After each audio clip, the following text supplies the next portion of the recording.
ببین چی آوردم.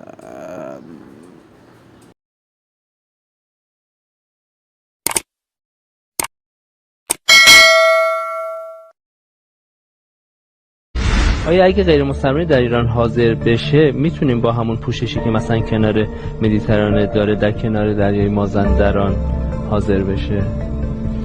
خب قطعا نمیشه و باید حداقل چارچوب حجاب اسلامی رو رعایت کنن. گفتن آقای دکتر هم گفتن لازم نیست که حتما خیلی پوشیده باشن و حجاب برتر رو انتخاب کنن، ولی یه حداقل پوششی رو که انتخاب کنن و به قانون ما احترام بذارن لازمه. تو هر جامعه ای اگه پوشش یه فرد حدی باشه که به قول آقای دکتر باعث فساد تو جامعه بشه، قطعا حق بقیه داره ضایع میشه.